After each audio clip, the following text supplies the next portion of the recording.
Assalamualaikum warahmatullahi wabarakatuh. Bertemu lagi dengan saya, Rifki M. Huda. Pada kesempatan kali ini, saya akan membagikan sebuah kisah tentang sahabat Rasulullah Sallallahu Alaihi Wasallam. Seperti apa kisahnya? Mari kita simak di dalam video ini sampai selesai. Tapi sebelum lanjut, mari kita bangun channel ini dengan cara klik tombol subscribe, like videonya, dan aktifkan notifikasinya. Lalu bagikan kepada teman-teman kita agar teman-teman kita sama-sama mendapat manfaat dari channel ini.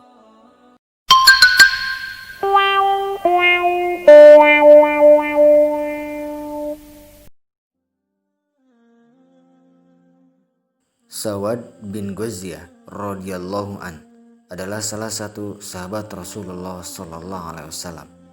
Beliau juga termasuk salah satu seorang ahlul badar dan termasuk dari sedikit sahabat yang menemui syahidnya di medan perang Badar itu. Pada hari berlangsungnya pertempuran, ketika sedang persiapan pasukan, Nabi SAW mengatur barisan dan meluruskannya, seperti ketika meluruskan saf-saf sholat. Saat tiba di tempat Sawad, beliau melihat kalau posisinya agak bergeser, tidak lurus dengan anggota pasukan yang lainnya. Beliau memukul perut Sawad dengan anak panah sambil bersabda, "Luruskan barisanmu, wahai Sawad." Tetapi tanpa diduga oleh siapapun, tiba-tiba Sawad berkata, "Wahai Rasulullah, engkau telah menyakitiku, maka berilah kesempatan kepadaku untuk membalasmu atau mengkisosmu." Para sahabat terkejut dan sebagian besar marah dengan ucapan Sawad ini, apalagi Umar bin Khattab. Nabi SAW sendiri sebenarnya terkejut dengan sikapnya itu, tetapi beliau menenangkan mereka sambil menyerahkan anak panah yang dipakai memukul. Beliau bersabda, "Kalau begitu balaslah wahai Sawad." Sambil menerima anak panah dari tangan Nabi SAW, Sawad berkata, "Wahai Rasulullah, engkau memukulku di perut yang tidak tertutup kain. Karena itu, hendaklah engkau singkapkan baju engkau." Para sahabat makin marah dengan sikap dan kemauan Sawad yang tidak sepatutnya ini. Tetapi Nabi SAW tetap menenangkan mereka dan memenuhi permintaan Sawad.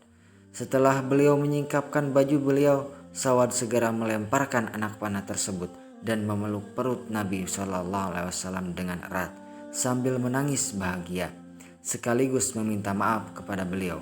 Sekali lagi, Nabi SAW dibuat terkejut dengan tindakan Sawad yang tidak tersangka-sangka ini. Beliau bersabda, "Apa-apaan engkau ini, Sawad?" Sawad berkata, "Inilah yang aku inginkan ya Rasulullah. Telah lama aku berharap kulitku yang hina ini bisa bersentuhan dengan kulit engkau yang mulia, dan aku bersyukur bisa melakukannya. Semoga ini menjadi saat-saat terakhir dalam hidupku bersama engkau." Nabi SAW tersenyum mendengar jawaban Sawad ini, karena apa yang dilakukannya adalah ekspresi kecintaannya kepada Nabi SAW. Segera saja beliau mendoakan kebaikan dan ampunan bagi Sawad. Ketika pertempuran mulai berkobar, Sawad segera menghambur ke barisan kaum musyrikin yang jumlahnya jauh lebih besar, yakni lebih dari 3 kali lipat banyaknya kaum muslim. Dengan semangat jihad yang begitu menggelora dan keinginan untuk mencapai syahid di jalan Allah, ia menyerang musuh tanpa sedikit pun rasa takut. Luka tikaman dan syayatan senjata tidak langsung menghentikan langkahnya untuk menghadang serangan kaum musyrikin. Sawad baru berhenti berjuang ketika kakinya tidak lagi mampu menyangga tubuhnya, tangannya tak lagi mampu menggerakkan pedangnya akibat terlalu banyak luka-luka dan darah yang mengucur dari tubuhnya. Namun demikian, mulutnya tampak tersenyum ketika tubuhnya roboh ke tanah karena ruhnya langsung disambut para malaikat yang langsung mengantarnya ke hadirat Allah Subhanahu wa Ta'ala. Subhanallah, begitulah kisah Sawad bin Ghaziyah radhiyallahu an. Mudah-mudahan kita bisa mengambil hikmah dari kisah tersebut. Sekian dari saya. Billahi taufiq wal hidayah. Assalamualaikum warahmatullahi wabarakatuh.